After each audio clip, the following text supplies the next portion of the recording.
যা আছে সেগুলো 1 ইঞ্চিও যাতে নষ্ট না হয়। কিন্তু এখানেই তো বড় সংস্কার হওয়া উচিত ছিল, যেখানে আমরা 2-2.5 কোটি লোক বাস করি।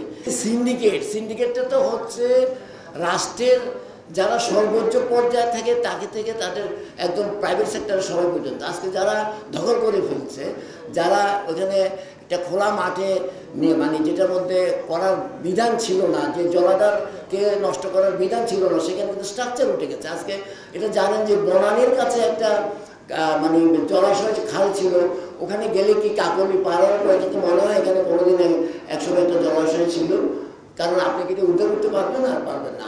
বাসযোগ্য শহরের যে তালিকা, যে রেটিং আছে সেটা মানে একদম আমরা পিছনের দিক থেকে অল্প কয়েকটার মধ্যে আছি। এবার বুঝেন আমরা কত মানে খারাপ একটা মানে শহরে বাস করি।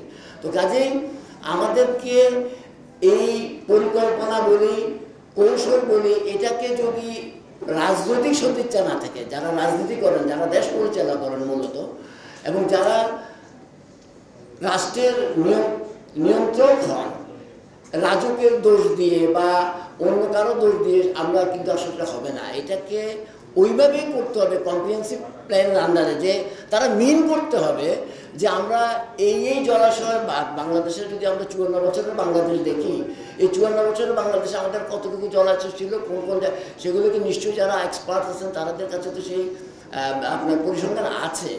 আমরা এখন যে অবস্থায় আছি এখানে কোন কোন জায়গায় কাজ করতে পারি সেটার একটা পরিকল্পনা নেওয়া উচিত।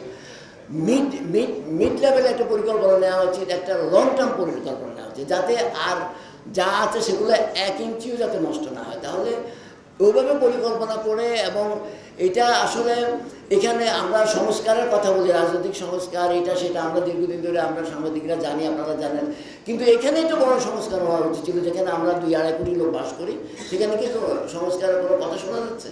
তো কাজেই বাংলাদেশের সব জায়গায় সংস্কার করতে হবে। যারা রক্ষক তারাই ভক্ষকের ভূমিকা পালন করছেন। আপনি দেখেন যারা জমি দখল করে ফেলছে, যারা জলাশয়কে ভরাট করে ফেলছে, তারা রাষ্ট্রকে পর্যন্ত চ্যালেঞ্জ করে।